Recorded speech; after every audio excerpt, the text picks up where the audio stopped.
Good morning, কেমন আছো সবাই? আশা করি সবাই ভালো আছো, সুস্থ আছো। আমরা অনেক অনেক ভালো আছি তোমাদের ভালোবাসা ও আশীর্বাদে। তো সকালবেলা উঠেছি, একটু আগেই উঠে একটু হাঁটাচলা করলাম, ব্রাশ করলাম, মুখ ধুলাম। আর এখনও কাজ সব পড়ে আছে। রাতের বেলা কালকেও ভুট্টা খুলেছিল, তো অনেক রাত পর্যন্ত জেগেছিল, রাত প্রায় 12:30 একটার মতো। তো এই জন্য দেখো এত তাড়াতাড়ি মানে ঘুম থেকে উঠছেই না, কখন থেকে ডাকছি। আর এখন 9টাই বেজে গেল প্রায়। গাছে কয়েকটা বরবটি হয়েছে, ভাবছি যে বরবটি কটা মানে তুলি আর কি, খুব বড় বড় হয়ে গিয়েছে। আর আজকে তো জুইকে স্কুলে যেতেই হবে, এই জন্য অনেকক্ষণ থেকেই ডাকছি যে একটু পড়াবো। আজকে ওর ঘুমটাই ভাঙছে না। কালকে রাত প্রায় 11:30টার দিকে ঘুমিয়েছে। কিছু বড় হয়েছে, আবার কিছু এখনো অনেক হয়েছে। বড়গুলো আমি অল্প করে কাটলে অনেকগুলো হয়ে যায়।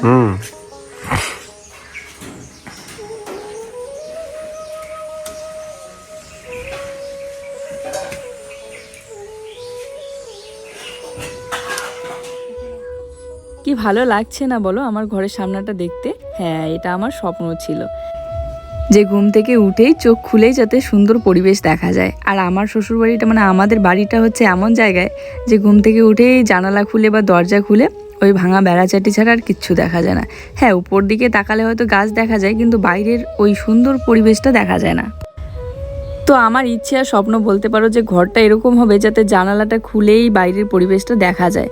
সে নিচে তো সম্ভব না, যদি কখনো ছাদ করতে পারি, এর উপরে একটা ছোট্ট করে ঘর করতে পারি, টিনের হোক বা পাকা হোক, মানে ছাদের উপরের কথা বলছি, তাহলে সেটা সম্ভব হবে। কিন্তু যতদিন হচ্ছে না ততদিন কি করে হবে? তাই এই যে একদম ঘরের সামনে, দরজার সামনেই আমি সুন্দর একটা বাগান তৈরি করেছি। বাগান বলতে সবজি বাগান, যেটাতে কিনা আমার সেই স্বপ্নটা একটু হলেও কিন্তু পূরণ হয়েছে। কারণ দরজা খুলে বা জানালা খুলতেই, আমি ঘুম থেকে উঠেই চোখ খুলেই এত সুন্দর আমার সবজি বাগানটা দেখতে পাই, সবুজ পরিবেশ। মাঝখানে আবার তুলি, তাতেই দেখো কতগুলো করে হয়। হ্যাঁ,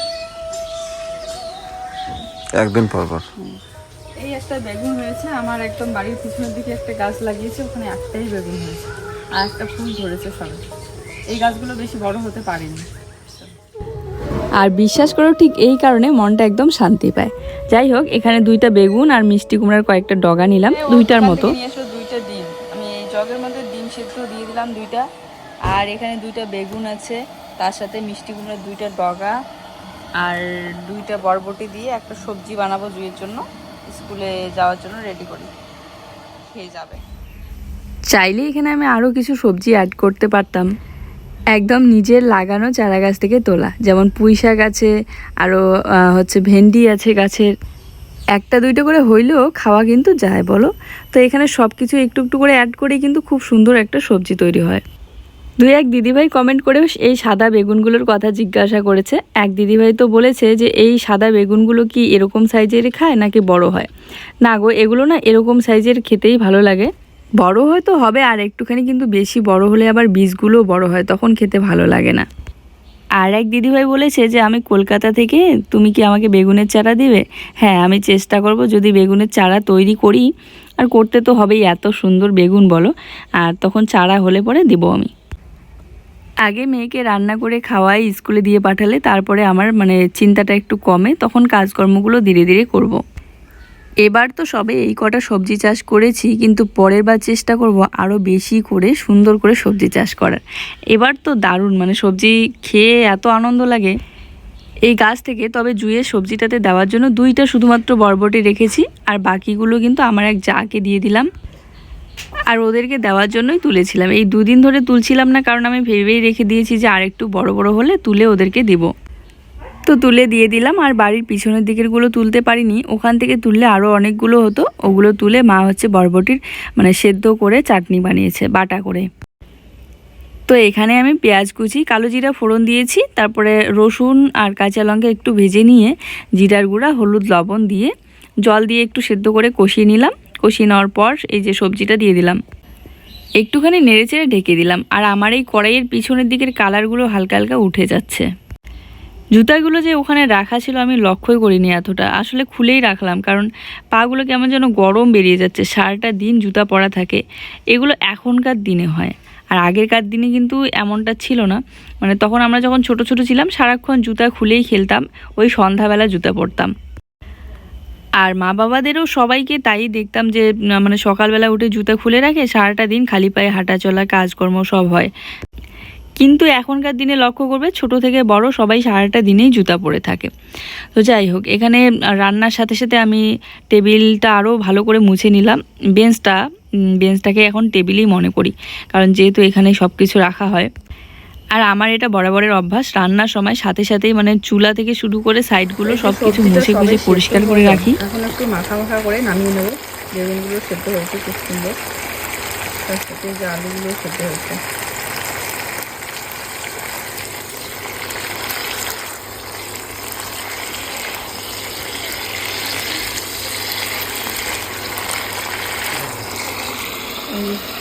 দুটো দিন সেদ্ধ করে ভাজা করে সব কাজ সবে এই যে জুয়ের জন্য সবজিটা বানিয়ে নিলাম। আর ভাতটা বানানো হয়ে গিয়েছে, মানে দুপুরের সহ। ভাত আমি বানাইনি, মা বানিয়েছে। তো এখানে জুয়ের জন্য সাজিয়ে নিলাম। এখন খাওয়াই স্কুলে দিয়ে পাঠাই, 10টা বাজেই।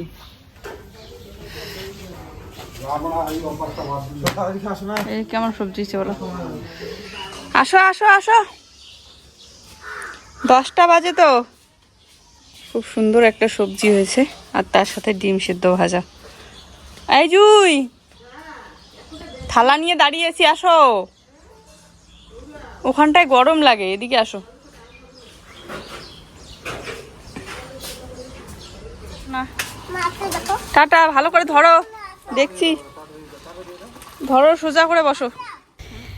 এখন যেহেতু গরম পড়ে আর রোদ পড়ে, সকালবেলাটা ওই বারান্দায় বসে আর খাওয়া হয় না। হ্যাঁ, বিকেলবেলাটা একটু ছায়া পড়ে, তবে বিকেলবেলা আর কে খায়? দুপুরবেলাই তো খাওয়া দাওয়া হয়ে যায়।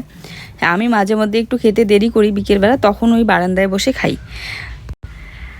আজ যেমনি পড়েছে রোদ, তেমনি কিন্তু কাজের একদম শেষ নেই। তো ভুট্টাগুলো তো সব বের করে দেওয়া হয়েছে, তার সাথে আমি এই যে ভুট্টার যে মাঝখানের অংশগুলো, খোসাও বলতে পারো, তো এগুলো আমি বের করে দিচ্ছি। সব একটা বস্তার মধ্যে রাখা ছিল, আর বাকি আরও অনেক ফেলে দেওয়া হয়েছে, কিন্তু এইটুকু রেখে দিয়েছি আমরা যাতে খড়ি হিসেবে ব্যবহার করতে পারি। কোনোগুলো আবার লাল হয়েছে, কোনোগুলো সাদা হয়েছে। তো এই যে জুইকে নিয়ে চলে গেল স্কুলে, আর স্কুল থেকে আস্তে আস্তে প্রায় 11:30 12টাই বেজে যায়। বেশি একটা দূরে না, কাছাকাছি, তবু ওই যে গেলে ওইদিকে ওর বন্ধুদের সাথে দেখা হয়ে যায়, ওখানে গল্প করে একটু আড্ডা দেয়, দিয়ে ওইদিকে আসে। তার মধ্যে কিছু জিনিস যদি নিয়ে আসতে বলি তখন একটু দেরি হয়ে যায়। যাক, আর এই সময়টা আমার এদিকের কাজগুলো তখন থাকে ভিডিও এডিট করার আগে। সকালবেলায় যে ঘরের কাজ, তারপরে বাসন মাজা ধোয়া, এইগুলো কাজ আমি ততক্ষণে কমপ্লিট করে নিই। জুই স্কুল থেকে আসার আগে আগে আমার এদিকে সব কাজ কমপ্লিট হয়ে যায়, আর শুধু ভিডিওটাই একটু সময় মানে বাকি থাকে আর কি এডিট করা। আর এই রোদে একটুও থাকা যাচ্ছে না, সেই জায়গায় এখানে দাঁড়িয়ে দাঁড়িয়ে ভুট্টা যতবার নেড়ে দেওয়া হবে তত কিন্তু তাড়াতাড়ি শুকিয়ে যাবে। আর 1-2 দিন ভালো করে শুকাইলে পরে এই ভুট্টা সব বিক্রি হয়ে যাবে বাজারে। আমাদের খাওয়ার জন্য অল্প একটুখানি রাখতে হবে, কারণ ছাতুটা আমরা যেহেতু খেতে পছন্দ করি সকালবেলাটা। তো ভালো করে শুকানোর পর হচ্ছে ছোলা নিয়ে এসে তারপরে যা যা আর কি ছাতুতে দেওয়া যায় সব নিয়ে এসে ভেজে, তারপরে ভাবছি যে মেশিন থেকে এবার ছাতু ভাঙিয়ে নিয়ে আসবো। কারণ ভুট্টাগুলো এতটা শক্ত, মিক্সার মেশিনে করলে না জগের যে ওই কাঠারিটা থাকে সেটার ধারটা অনেকটা কমে যায়, আর খুব শব্দও হয়, তার মধ্যে অর্ধেকটাই ফেলে দিতেই যায়, ভুসি বেরোয়। চলো আজকে এই চাদরটাই বিছিয়ে রাখি, কাল এটাকে ধুয়ে দিতে হবে। ওই 2-1 দিন পরই ধুয়ে দিই। গরমের দিনে চুল আর ওভাবে ছেড়ে রবার দিয়ে বাঁধাও হয় না, ক্লিপ দিয়ে বাঁধাও হয় না। সবসময় ইচ্ছে করে যে একদম উপরে করে তুলে বাঁধি, আর স্মুথনিং করলে নাকি এভাবে বেশি একটা বেঁধে রাখতে নেই। খোলায় রবার দিয়ে বেঁধে রাখতে হয়, কিন্তু ওটা আর সম্ভব না, যে গরম পড়েছে বাবা। তো বিছানার চাদরটা টান টান করে বিছিয়ে রেখে বালিশগুলো রেখে দিলাম, আর ঝেড়ে ঝুড়ে এখন এই যে ঘরটা ঝাড়ু দেবো। এরকম রোদ থাকলে আর গরম থাকলে আমাদের ঘরে থাকা তো একটু অসুবিধা হয় গরমের জন্য, কিন্তু একদিক দিয়ে সুবিধাই আছে, জিনিসগুলো অন্তত নষ্ট হয় না আমার ঘরের। না হলে বৃষ্টি হলেই এই যে জলে ভিজে নষ্ট হয়ে যায়। এবার কিন্তু আমার রান্নাঘরটা অনেক মানে ঠিকঠাক হয়েছে আর কি গরমের তুলনায়, যেহেতু নেট দেওয়া আছে, ওইদিকে হাওয়া বাতাসও ঢুকবে আর রান্নাও করতে সুবিধা হবে। যেদিন করে খুব বেশি গরম পড়ে একটু ফিল করে দেখো তো কতটা কষ্ট করেছি। মানে এই ঘরটাতে, এই টিনের যে ছাপড়া ঘরটা আছে, এটাতে তো এমনিতেই গরমে থাকা যায় না, তার উপরে রান্না করেছি এক সাইডে। রান্না করার গ্যাসের চুলার পাশের গরম, তার উপরে এই ঘরের টিনের চালের গরম, মানে দুটো মিলিয়ে একদম কী যে অবস্থা হতো, খুব নাজেহাল অবস্থা হতো। এই জন্যই বলি, দিন যায় আগের তুলনায় অনেক কিছুই ঠিকঠাক। মানুষের জীবনে তো চাওয়ার কিছু শেষ থাকে না, আর পাওয়ারও কিছু শেষ থাকে না। তো আমার জীবনে আমি যা পেয়েছি সেগুলো আমার কাছে সবসময় যথেষ্ট, এর থেকে বেশি আর চাওয়ার কিছু নেই।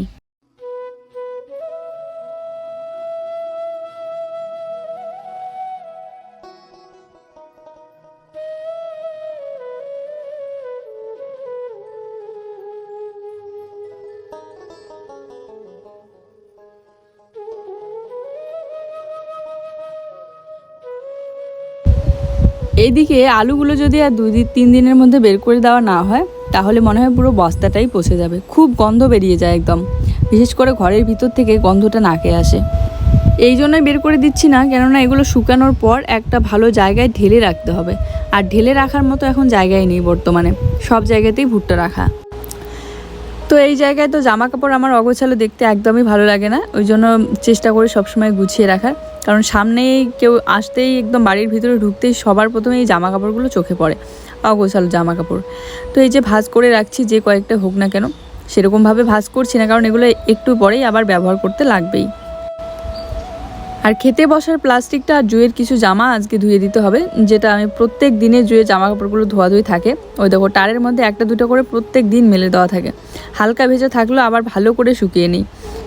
আর স্যাঁতস্যাঁতে জামা তো ওকে পরানোই যায় না। গরম পড়েছে তো আজ একটু বানাবো লেবুর শরবত, বেল তো নেই। দাও, এখন সবে এই যে লেবুগুলো বড় হচ্ছে।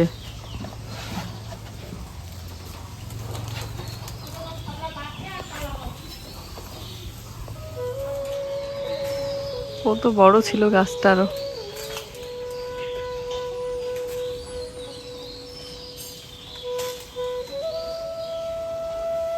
ভাত দিয়ে খাবি আর 2টো বানান। আমাদের এই লেবু গাছটা হয়তো বা আরও বড় হতো, কিন্তু মাঝখানের যে ডালটা সেটাই কিন্তু কেটে দেওয়া হয়েছে, যাতে আর বাড়তে না পারে, আর ডালটা এই দিকে ঝুলে পড়ে। অনেকেই বলো যে এই গাছটা কেটে ফেলো না, রেখে দিও ঘর তোলা হলেও, কিন্তু যদি চাপাতে পড়ে তাহলে কিভাবে রাখা যাবে যদি ডাল উঠতেই না পারে। তো দেখা যাক, আগে ওয়াল ওঠার পর তখন দেখা যাবে। এখন শুনি খাবার মতো হয়েছে, বুঝছো।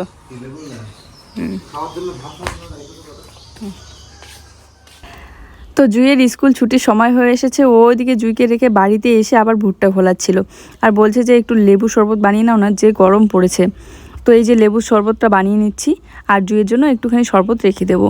আর এই যে গরমের দিনগুলো এসেছে, প্রায় দিনে আমি লেবু শরবতটা বানাই, কারণ লেবু যেহেতু আমাদের গাছেই আছে। তবু এখনও এতটাও রস হয়নি, আর কিছুদিন গেলে এতটা রস হয়ে যাবে যে একটা লেবু দিয়ে একদম 1 জগের মতো শরবত হয়ে যায়। আর সেম এই গোল দেখতে কিন্তু আরও কতগুলো লেবু থাকে, যেগুলোকে একদমই ছোট সাইজ, হলুদ হয় পাকলেই নাকি কাঁচা থাকতে জানি না, তবে ওই লেবুগুলো না দিল্লিতে পাওয়া যায়, দারুণ দারুণ সুন্দর সেন্ট।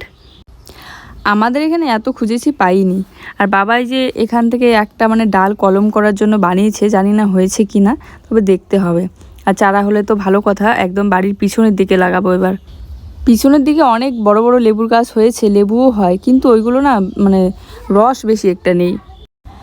আর লেবু শরবত বা যে কোনো কিছু শরবত বানাতে গেলেই মনে হয় যে একটুখানি ঠান্ডা জল আর বরফ হলে ভালো হয়।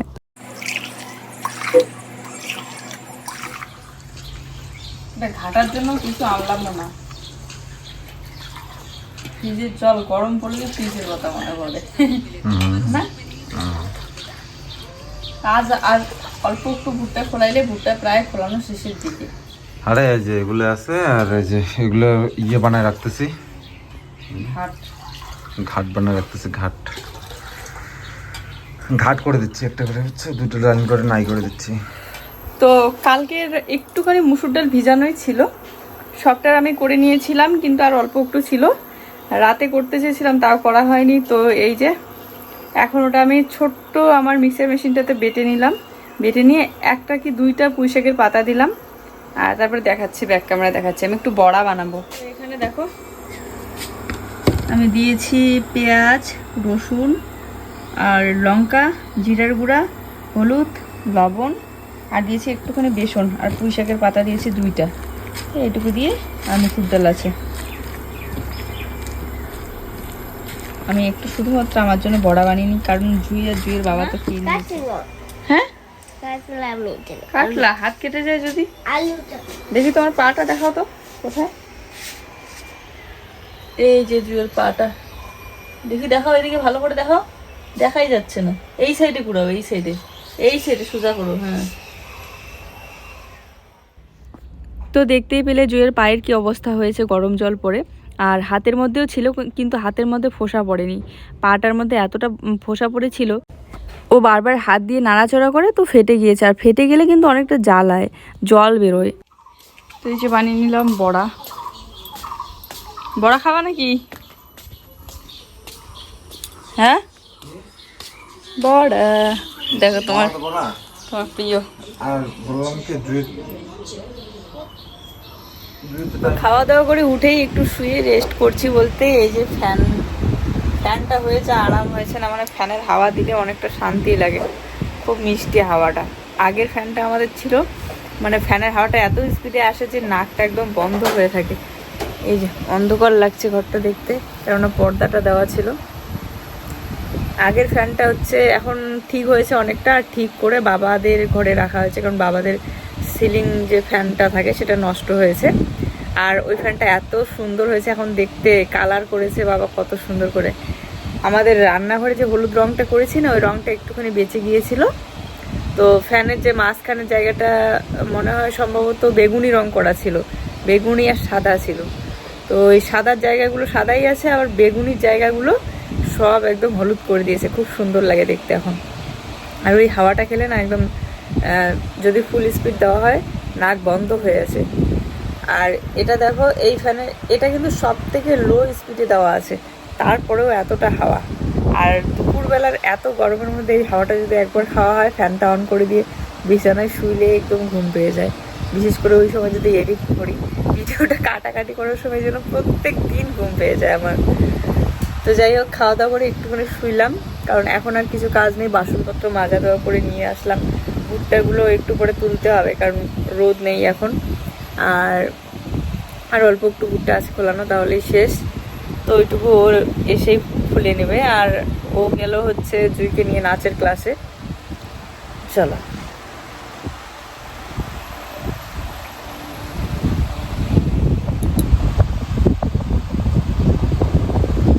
খেজুর খেয়ে ভালো লেগেছে, তাই আজকে আবার খেতে এসেছি। খাবো খাবো খাবা?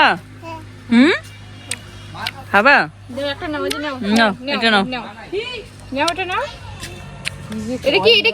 এটা তোমার মাকে দিবা। হ্যাঁ, তোমার মাকে দিবা। শুয়ে বসে থাকতে থাকতে আর ভালো লাগছিল না, হঠাৎ করে ইচ্ছে করছিল যে আজকেও একটু খেজুর খাই, তাই চলে আসলাম। আর এসে দেখো এখানে কতগুলো খেজুর আমার হাতে। অনেক দিন ধরে সন্ধ্যাবেলাটা কারেন্ট যায় না, আজকে কারেন্ট গেল, আবার অনেকক্ষণ পরেই যে আসলো। কারেন্ট আসতেই না, এই যে পিপিলিকাগুলো দেখো লাইটের ওখানটায় একদম সবাই একসাথে আসতেছে, সবে আসছে, একটু পরে দেখবে ভরে যাবে একদম লাইটের তলাটা।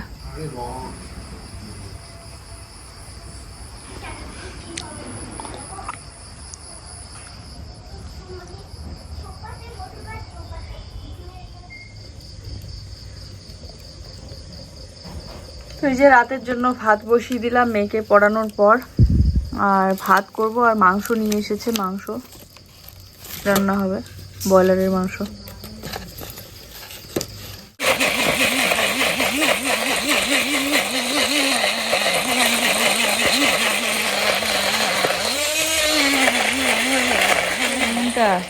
তো লাইটের আলোটা চোখেই লাগে না। তো আমি ভাতটা মাড়ি ছেঁকে নিলাম, আর বলছে যে মাংসটা ও বানাবে। মাংসটা আমিই বানাই।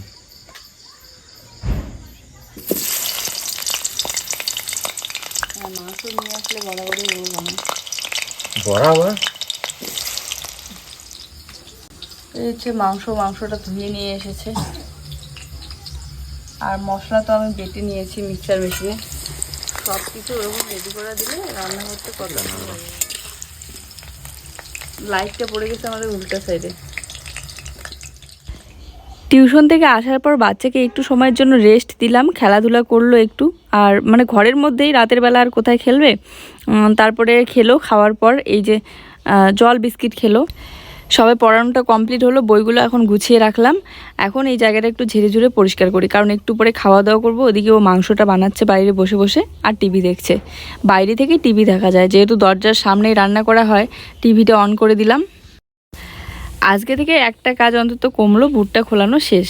তো থাকলে হয়তো এই সময়টা ও এখানটায় বসে ভুট্টা খোলাইতো। আর ব্রয়লারের মাংস নিয়ে আসলে বরাবরই ও বানায়, কারণ আমি রান্না করলে আবার মানে গন্ধটা নাকে গেলে তখন খেতে পারি না, এই জন্য ও চায় যাতে আমি খাই।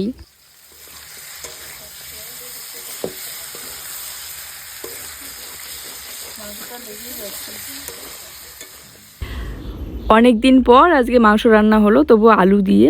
আর রান্নাটা কিন্তু দারুণ হয়েছিল, খেতেও ভীষণ স্বাদ হয়েছিল। আর বাবা তো ওদিকে খাওয়া দাওয়া করে ঘুমিয়ে পড়েছে, কারণ দুপুরবেলার ভাত ছিল, তো মাংস রেখে দেবো, কালকে খাবে। তো এদিকে আমাদের রান্নাও কমপ্লিট হয়েছে, ভাতও বেড়েছি। এদিকে দেখো বৃষ্টিও আসছে, ভাগ্যটা ভালো যে এখন বৃষ্টিটা আসলো। রান্নার সময় বৃষ্টি আসলে জল পড়তো, হ্যাঁ। তো বৃষ্টি পড়ছে, কারেন্ট হয়তো যাবে এখনই। চলো, ভাবছিলাম যে বাইরে খাওয়া দাওয়া করবো, কিন্তু বৃষ্টি পড়ছে। এই সাইকেলটা আমি ঢুকিয়ে রাখলাম, জায়গাটা ভরে আছে পুরো, মুখটা সরাইতে হবে এখান থেকে আবার। থাক আপাতত। মাংসতে সব মশলাই ঠিক আছে, শুধু লঙ্কাটা একটু বাটা কম হয়েছে, বুঝছো। টিভি চলছে। আমার টিভিটা কিন্তু ভালো কিনছি না। তুমি ফির আবার উপরে কেন শুইলে? তো চলো আগে বাচ্চাকে খাওয়াই দিয়ে তারপরে আমিও খাই, ওদিকে ওকেও ভাত বেড়ে দিলাম। আজকের ভিডিওটা আমাদের এই পর্যন্তই। সবাই ভালো থেকো, সুস্থ থেকো, দেখা হচ্ছে নতুন ভিডিওর সাথে। আর আমাদের ভিডিওগুলি ভালো লাগলে অবশ্যই একটা লাইক, কমেন্ট, শেয়ার করে দিও। Tata, good night. এই যে বসে পড়েছি তিনজনে মিলে এখন